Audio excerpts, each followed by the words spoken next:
जय हिंद सब लोगों को। देखिए, हमारा हम सब का जो एक सपना था कि कैसे यूपीएससी जैसे बड़े सिलेबस को कैसे उसे में पूरा किया जाए और गांव-गांव तक के बच्चों को भारत के सबसे बेहतरीन शिक्षकों से शिक्षा दिलाई जाए। इसी क्रम में जो हमारा पिछले 6 महीने से हमारा जो पूरी तैयारी चल रही थी कि कैसे इस शिक्षा को गांव के बच्चों को ये ताकि एहसास हो, उनको लगे कि नहीं, शिक्षा इतना बेहतरीन हो सकता है और पढ़ाई भी इतनी इंटरेस्टेड हो सकती है। इसके लिए उसने बेहतरीन शिक्षक की भी जरूरत होती है। 6 महीने से हम सर को तलाश रहे थे, ऐसे शिक्षक को। आपको ही पता है कि हीरा ढूंढने में कितना टाइम लगता है यहाँ पर। और कई लड़कों का कहना, सर इतना टाइम क्यों लग रहा है? तो भैया, झोपड़ी बनाने में टाइम नहीं लगती है, महल बनाने में सबको समय लगता है। तो इसी क्रम में हमें चाहिए थे इतिहास के एकदम बेहतरीन से बेहतरीन, भारत के सबसे बेहतरीन शिक्षक की कड़ी में हम आधुनिक भारत के सुकरात के पास आ गए हैं। आज आप लोगों को रूबरू कराते हैं मणिकांत सर के, जो किसी भी परिचय के मोहताज नहीं है और इनके पढ़ाने का तरीका लाजवाब है। पढ़ने के बाद लड़कों को फील होने लगता है कि नहीं, अब तो हमारा सिलेक्शन पक्का होने वाला है। तो भारत के सबसे बेहतरीन शिक्षक से पढ़ने का आपको मौका मिल रहा है और हम खुद गौरवान्वित महसूस कर रहे हैं कि आधुनिक भारत के सुकरात के साथ आज हमें यहां मौका मिल रहा है। आप लोगों को भी यह मौका मिलेगा और आप लोग समझेंगे कि कैसे भारत का अब निर्माण होगा, क्योंकि जो विशाल अखंड भारत की जो परिकल्पना थी, वो जैसे हमारा उस समय अखंड भारत चाणक्य जैसे विद्वानों से बना था, उसी तरह अब हमें आगे बढ़ना पड़ेगा हम सब लोग को। उस समय एक चंद्रगुप्त मौर्य ने देश को जोड़ा था, लेकिन आज हजारों चंद्रगुप्त मौर्य की जरूरत पड़ेगी। और इसी सिलसिले में इतिहास पढ़ाने के साथ साथ इतिहास रचने वाले मणिकांत सर से आप रूबरू हुइए और समझिए कि कैसे कैसे आगे चीजें चलेंगी। Sir, thank you very much Khan साहब।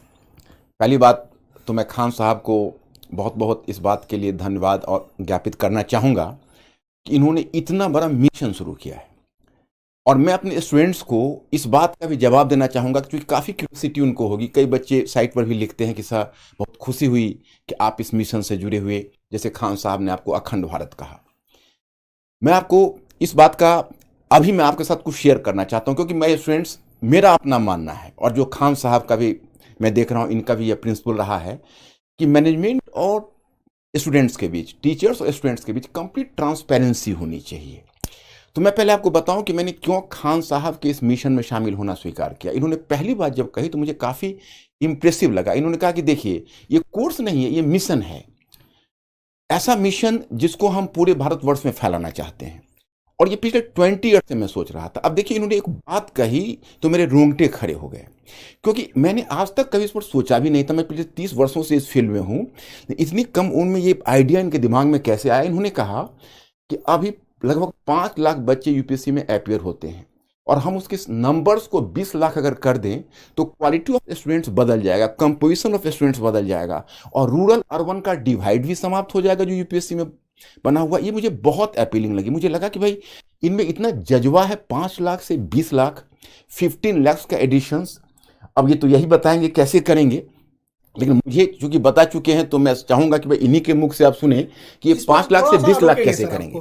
सर का कहना है कि 5 लाख से, देखिए अभी लगभग 5 लाख लड़के यूपीएससी का फॉर्म भरते हैं, जिसके सबसे बड़े कुछ रीजन में है कि इतनी महंगी है यूपीएससी कि अगर आप सोचिएगा कि सस्ता में कहीं कर ले तो सर जैसे महान शिक्षक से पढ़ने का अवसर नहीं मिलेगा। और अगर सर जैसे महान शिक्षक से पढ़ने का मौका चाहिए तो आपके पास बहुत 2-3 लाख रुपए चाहिए। पहले के समय में एक ये था, सर जैसे कहें कि 20-30 साल से सर का भी ये सपना था कि अब देश बदलना है। तो इसी सिलसिले में अभी क्या है कि गांव के लड़कों को इतनी कम फीस में भारत के सबसे बेहतरीन शिक्षक से पढ़ने का जब मौका मिलेगा, मणिकांत सर जैसे शिक्षक से पढ़ने का मौका मिलेगा, तो नए नए लड़के जुड़ेंगे। और जो अभी 5 लाख लड़के फॉर्म भरते हैं, अब आने वाले समय में 20 लाख लड़के फॉर्म भरेंगे। तो जो पहले क्या था कि डीएम, एसपी, बड़े बड़े अधिकारियों का सिलेक्शन इन्हीं 5 लाख में होता था और ये जाके भारत के 140 करोड़ लोगों को कंट्रोल करते थे। अब क्या है, इसका दायरा बढ़ाना है ताकि ज्यादा से ज्यादा बेहतरीन लड़कों का सिलेक्शन हो सके। गरीब लड़का जो गांव में है, उसके पास पैसे नहीं है, तो इसका कोई अपराध नहीं है कि वो सर जैसे महान शिक्षक से न पढ़ सके।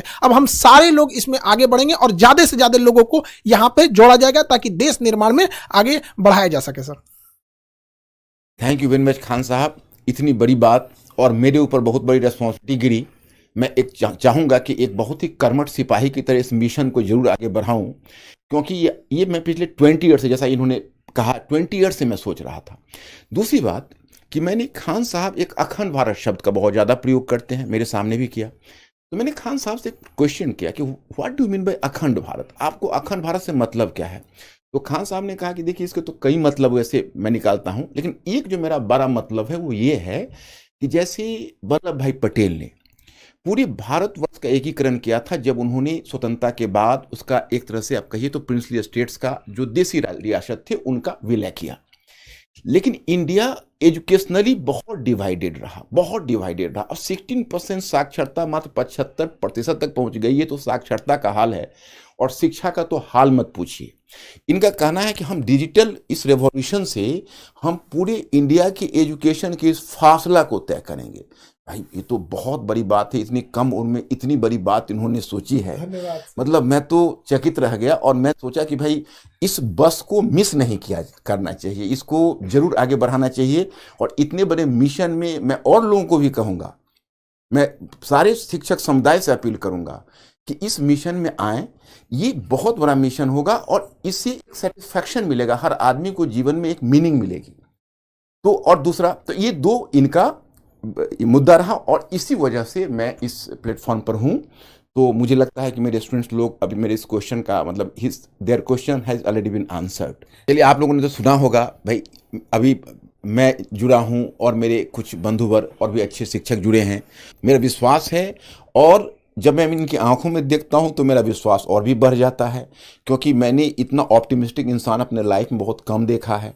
ये पूरे भारतवर्ष के संदर्भ में बोलते हैं, यही अपने आप में आज तक मैं कभी ये शब्द के लिए हिम्मत नहीं जुटा पाया था, लेकिन आप इनके साथ मिशन से जुड़कर मैं भी अब हिम्मत जुटा पा रहा हूँ। सर आप लोगों की बहुत जरूरत है देश को, देश को बहुत ज्यादा जरूरत है, समाज की अंतिम पीढ़ियों को। और हम इतना विश्वास दिलाते हैं कि आप लोगों को ना एक इतिहास पढ़ने के साथ साथ इतिहास रचने का मौका मिलेगा और सर यही बच्चे निकलेंगे और बदलेंगे। कि कभी कहा जाता है कि हिंदी मीडियम के लड़कों का रिजल्ट नहीं हो रहा है, ये बड़ा चीज है। अरे हिंदी मीडियम के लड़कों को आपने मौका कहां दिया? वहां पर गरीब बच्चा जो गांव के सड़कों पे घूम रहा है, तो ऐसा थोड़ी है कि उसके पास योग्यता नहीं है, अरे उसके पास पैसे नहीं है, अब कोई बाधा नहीं आएगी। सर लड़कों का तो कई लड़कों का कहना है कि सर आ गया अब हम तो कोई किला उखाड़ देंगे।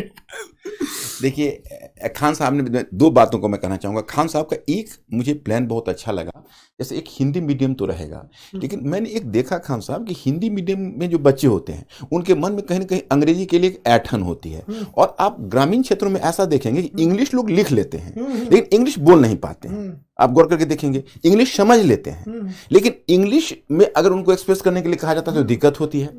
तो वैसे लोग जो इंग्लिश लिख सकते हैं, आज की तारीख में जब इंटरव्यू में भी उनके पास चॉइस है कि हिंदी इंग्लिश किसी में डिलीवर कर सकते हैं, और अगर वो इंग्लिश लिखने की स्थिति में है तो उनको शिक्षा देने के लिए आपने जो इंग्लिश वाला आइडिया दिया है ये बहुत अच्छा। इन्होंने 3 स्टेज में लाया है, एक कहा है हिंदी मीडियम, दूसरा इंग्लिश और तीसरा इंग्लिश, प्योर इंग्लिश, ताकि वैसे बच्चे जो प्योर इंग्लिश वाले हैं साउथ इंडिया, क्योंकि जब अखंड भारत को करना है तो अगर आप केवल हिंदी में रहेंगे तो खंडित भारत हो जाएगा। तो उसको अखंड भारत करने के लिए आपको गैर हिंदी प्रदेश में भी जाना पड़ेगा। तो ये भी एक लॉन्ग टर्म प्लान है।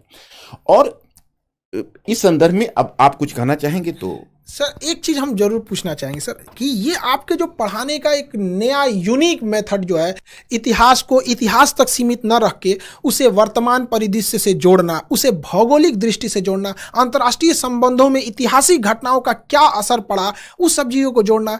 जैसे एक छोटा सा एग्जाम्पल के तौर पर चाइना जो है जापान के प्रति इतना ज़्यादा एग्रेसिव क्यों है? लोगों को तो दिख रहा है, सबको दिख रहा है कि चाइना जापान के प्रति स्पेशली बहुत एग्रेसिव है, लेकिन वो इतिहास की उस घटना को नहीं देख रहे हैं कि जापान द्वारा मंचूरिया पर क्या हुआ था। तो ये जो चीजें आप जोड़ते हैं ना, ये लड़कों के लिए बहुत बेहतरीन साबित होगा। सर इसके लिए थोड़ा सा बताइए कि लड़कों में ये भी क्यूरियोसिटी रहती है कि यार सर हमसे तो कर रहे थे कि आप पहले क्यों नहीं लाए, जो लड़के थे कि सर हमको भी ये मौका मिला रहा था। तो सर ये जरूर बताइए वो यूनिक तरीका से। अब माय स्टूडेंट्स, अब इसमें मैं जो खान साहब ने जो क्वेश्चन किया है उसमें मैं एक चीज़ इसमें और भी जोड़ना चाहूँगा, फिर मैं इसका भी रिप्लाई कर रहा हूँ।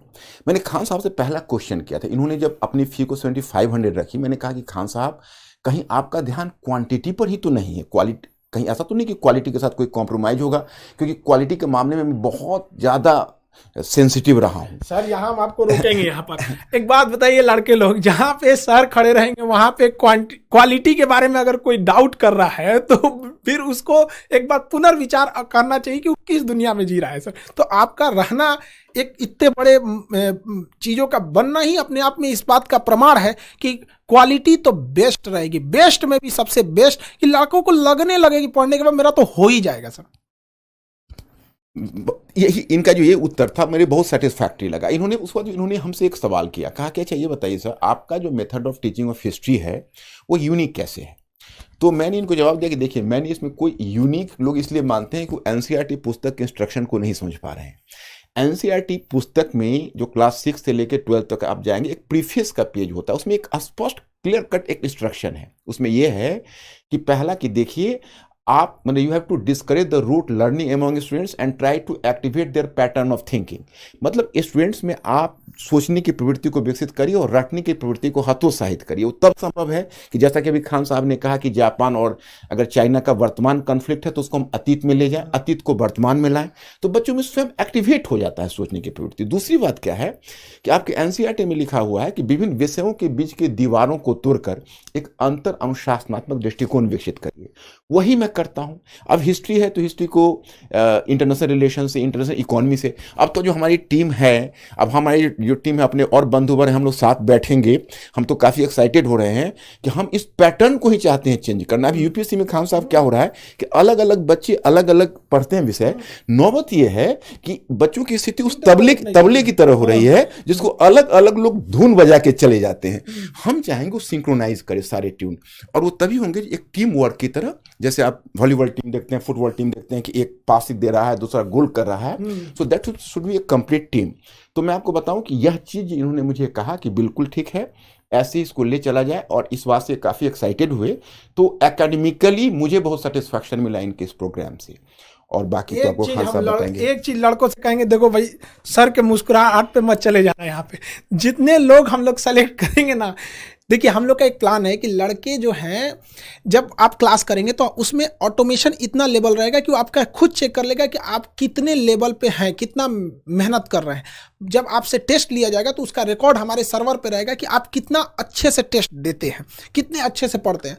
और हम लोगों की जो सिलेक्शन टीम है अगर सेलेक्ट कर लेगी कि नहीं अब आपको व्यक्तिगत रूप से अगर और मेहनत कर दिया जाए तो आपका सिलेक्शन पक्का होगा, तो आपको गाँव से हम लोग की पूरी संस्था ऑर्गेनाइजेशन आपको वहाँ पे यहाँ दिल्ली लाएगी और उन लड़कों को स्पेशली पढ़ाया जाएगा। और जिन लड़के सर के आएंगे ना ये सर के अंडर में, तो सर अभी भले मुस्कुरा के आपको बता रहे हैं, लेकिन जब पढ़ाने के टाइम पे उतरते हैं ना सर, तो लड़कों को इस तरह से, जिस तरह गन्ना का रस कैसे निचोड़ लिया जाता है वैसे निचोड़ लिया जाता है। हमसे कह रहे थे कि खान साहब लड़कों को बस खाने के लिए और सोने के लिए छूट देना है, अब बाकी यहीं ले आके पढ़ना है, तब जाके भारत बदलेगा। तो याद रखिए वो कमर कस लीजिएगा, ऐसे मेहनत करने वाले हैं। यहाँ सर बहुत आराम से कर रहे हैं, लेकिन जब सर पढ़ाने उतरते हैं ना पूरी टीम हिल जाती है यहाँ पे। इसलिए आप लोग का क्या हाल होगा, इसलिए आप रेडी रहिएगा। और ये ज़रूरी भी है। अब मजाक, यूपीएससी मजाक की चीज़ नहीं है। यहाँ पर हम लोगों का जो सपना है इतना बड़ा, इतने भारत के सबसे बड़े बड़े शिक्षक जो भी भारत में हैं, जैसे सर ने कहा कि और भी हमारे साथ जुड़ते रहेंगे लोग, सब लोग, तो आप लोगों को इसमें कोई दिक्कत नहीं आएगी। बाकी सर तो हैं आप लोग के लिए, आपको अतीत में लेके जाके आपको इतिहास पढ़ाएंगे। डियर स्टूडेंट्स, मैं आप फिर एक बार अपील करना चाहूँगा, आप लोग डरना मत बिल्कुल। खान साहब ने थोड़ा सा ज़्यादा कर दिया। एक्चुअली है ऐसा कि थोड़ा डिसिप्लिन तो आवश्यक है। दूसरी बात है कि आप हमारी एजुकेशन सिस्टम तो आप देख ही रहे हो, आप लोग उसके प्रोडक्ट हो, और यूपीएससी में बड़ा लंबा गैप है, तो मेहनत तो करनी पड़ेगी। मेहनत में हम इतना ख्याल जरूर रखेंगे, पहले आपको विषय में इंटरेस्ट हो। सारे विषयों में हमारी पूरी टीम इस बात का ख्याल रखेगी कि पूरे विषय में इंटरेस्ट हो, और विषय में एक बार इंटरेस्ट जग जाए तो फिर हम आपको मेहनत कराएंगे, तो वो मेहनत आपको प्रेशर नहीं लगेगा, you will enjoy the classes. I am confident about the fact. तो आप बस इस बात का तैयारी रखिए। और दूसरी बात यह है कि अभी बहुत सारे प्रोग्राम हमारे पास है, मतलब बहुत सारी योजना है। इनके साथ हमने बैठ के खान साहब से बहुत चीज़ें डिस्कस की हुई है, अभी इम्प्लीमेंटेशन के प्रोसेस में है। मैं इनका जब गया हेडक्वार्टर जहाँ पर इन्होंने बनाया हुआ है, इतना बढ़िया इंफ्रास्ट्रक्चर इन्होंने बनाया हुआ है, और इतनी बड़ी तैयारी देखकर मैं दंग रह गया। मैं अचानक से कोई ये निर्णय नहीं लिया, मैंने इनकी तैयारी बहुत है, लेकिन 2-10 मिनट में समझाना मुश्किल है। एक बार इसको अनफोल्ड होने दीजिए, फिर धीरे धीरे मैं अपना प्रोग्राम आपको बताता रहूँगा कि कैसे कैसे हम ये करेंगे। जब इंडिया को ही बदलने की बात है तो मैसिव स्केल पर तो काम करना ही पड़ेगा। बाकी खान साहब। सर आपका हम बहुत दिल से आभारी हैं। आप इस भारत को बदलने में एक महत्वपूर्ण सेनापति के रूप में अपनी भूमिका निभा रहे हैं। और देशवासियों को भी हम कहना चाहेंगे बाबू कि जिन लड़कों को ऐसे गांव में बैलगाड़ी पर जीवन बिता दिए, अपने गांव का सर लड़का मेहनत करके, एक हमारे यहाँ लड़का आया था सर पढ़ने, वो नदी से बालू निकाल के भरता था और उस पैसे से फीस देता था। हम कहे कि भैया ये फीस लेके हम भगवान को क्या मुंह दिखाएंगे, तुम सफल हो जाओ, यही मेरा सबसे बड़ा फीस है। तो जो लड़के इन बैलगाड़ी पे जीवन बिता दिए ना, हम आप बच्चों को कहते हैं मन लगा के पढ़ाई कीजिए। आपके माँ बाप को हम इस एम्बेसडर में ना घुमा दिए, हम लोग का ये सपना है, तब आप कहिएगा। अब वो गया जमाना, अब राजा का बेटा राजा नहीं बनेगा, राजा वही बनेगा जो उसका काबिल होगा, हकदार होगा। अब इस अखंड भारत के निर्माण में आप सब लोग लगे रहिए और आने वाली पीढ़ियों को ये बताइएगा कि जब ये भारत को बदला जा रहा था तो उस कड़ी में हम लोग भी शामिल थे। आई होप आप सबको समझ में आया होगा और बहुत जल्दी हम लोग इस चीज़ों को जुड़ते रहे। यूपीएससी बहुत बड़ी चीज़ है। अब इतनी कम 7 से 8 हज़ार की फीस में अब सोचिए 2-3 लाख वाले फीस को इतना सप्रेस किया गया। इसमें हम सर का भी बहुत बड़ा आभारी हैं, जो सर इतने बड़े मिशन में एक सेनापति के रोल निभाने के लिए आगे आए। अब बाकी आप लोग अपनी तैयारी के लिए अब निश्चिंत रहिए। अब गांव का हर एक लड़का पढ़ाई करेगा। इंग्लिश मीडियम वाले लड़के, आप लोगों के लिए भी सेपरेट बैच रहेगा। साउथ इंडिया के लड़कों को हम छोड़ कैसे सकते हैं? अखंड भारत में साउथ इंडिया छोड़ दे तो अखंड भारत कहाँ रह गया? वहाँ पे सबको जोड़ा जाएगा और हम कोशिश करेंगे इस व्यवस्था को और बेहतर निरंतर कैसे बनाया जा सके। आई होप आप समझे होंगे। मिलेंगे नेक्स्ट क्लास में। जय हिंद।